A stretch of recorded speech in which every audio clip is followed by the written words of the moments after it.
Assalamualaikum warahmatullahi wabarakatuh. Perkenalkan, nama saya Rasya Faris Febrinski. Saya berasal dari SMA Negeri 1 Katapang.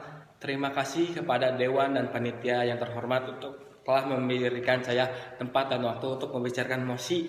Dewan ini akan mewajibkan orang tua untuk mengikuti tes kelayakan sebagai syarat memiliki anak. Saya tidak sependapat dari tim oposisi atau dari tim pro, karena memiliki anak bagi orang tua itu tidak diperlukan syarat. Yang dimaksudkan itu seperti ini: jika orang tua memiliki anak itu pasti orang tua itu sudah menyiapkan keperluannya, baik dari dia masih kecil maupun dari dewasa. Dan orang tua yang ingin memiliki anak pastinya sudah memiliki rencana ke depannya. Tidak semua orang tua tiba-tiba memiliki anak, tidak, pasti orang tua juga sudah memiliki rencana ke depannya. Dan juga tidak semua orang tua itu mendidik anaknya dengan cara yang kasar. Jadi orang tua itu pasti mengajarkan anak-anaknya dengan cara-cara yang baik. Sepertinya orang tua membekali anaknya dengan ilmu agama, ilmu sosial, dan ilmu pengetahuan. Dan juga pastinya setiap orang tua sudah menyiapkan segala hal ketika ingin memiliki anak. Jadi sebelum memiliki anak, sepasang suami istri ini pastinya sudah memiliki rencana nih, bagaimana kalau kita mempunyai anak ke depannya. Pasti tidak tiba-tiba mereka marah-marah gitu kan. Dan juga kami rasa jika pemerintah mengatur syarat untuk memiliki anak, maka anak itu justru akan ada kesalahpahaman. Karena apa? Karena di antara pemerintah dan orang tua itu terkait sehingga tumbuh kembang si anak itu terganggu. Karena jika kita tumbuh dengan perkembangan orang tua, maka itu akan hasil didik orang tua. Sedangkan kita perkembangan orang pemerintah, maka itu akan hasil didik pemerintah. Tapi jika pemerintah ikut campur untuk hasil didik anak ke depannya, maka itu akan terganggu. Karena pola asuh anak pemerintah dan pola asuh orang tua itu sangat berbeda. Pastinya orang tua juga menginginkan pola asuh yang terbaik untuk bagi anaknya sendiri. Dan juga jika pemerintah mempunyai pola asuh dengan referensi yang sama dan metode yang sama, maka orang tua itu dituntut untuk memiliki pola asuh yang sama dan referensi yang sama. Yang kita ketahui, yang orang tua di seluruh dunia ini punya pemikiran dan punya caranya sendiri untuk pola asuh anaknya. Pasti orang tua itu menginginkan yang terbaik buat anaknya, tidak hanya dalam hal agama, dalam hal pengetahuan, tidak dalam juga hal kebugaran jasmani. Tetapi orang tua juga pasti menyiapkan rencana ke anaknya buat masa depan yang lebih baik lagi.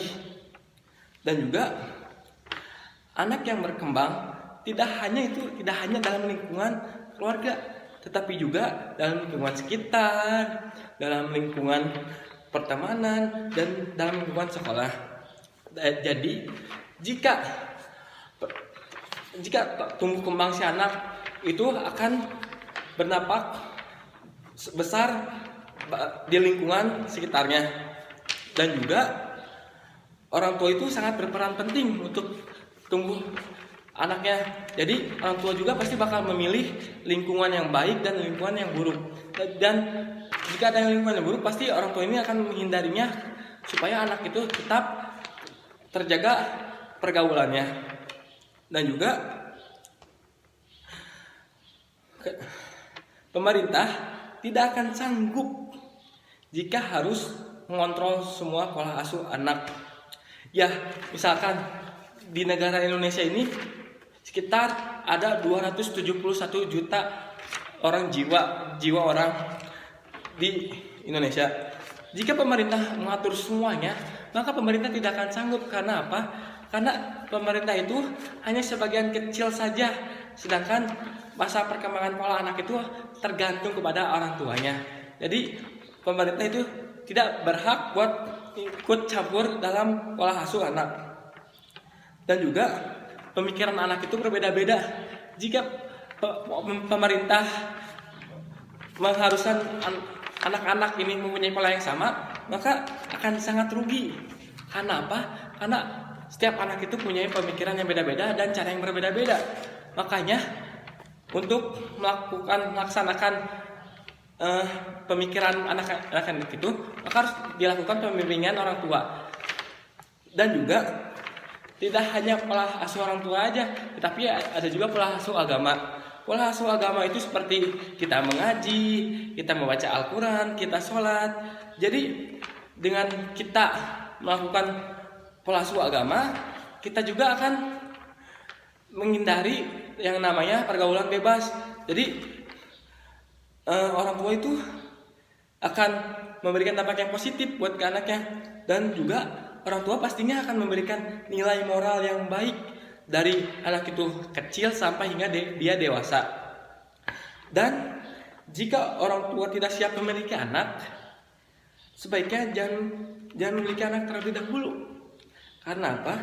Karena mempunyai anak itu mempunyai tanggungan yang sangat besar, dan juga kesepakatan suami dan istri.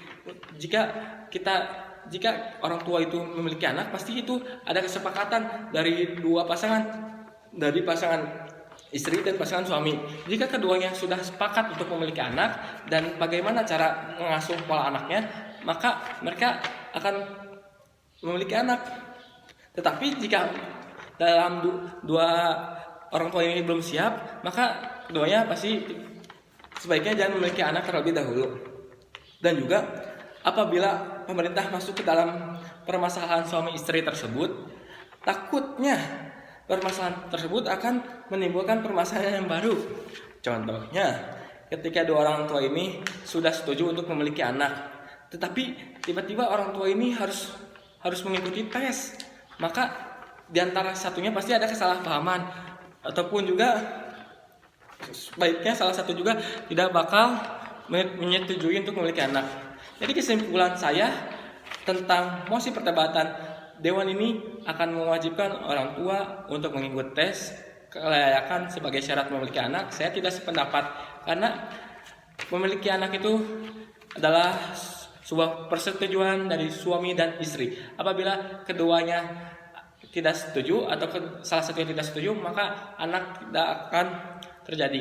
Jika keduanya telah setuju, maka memiliki anak itu sudah sepantasnya. Sekian, terima kasih. Wassalamualaikum warahmatullahi wabarakatuh.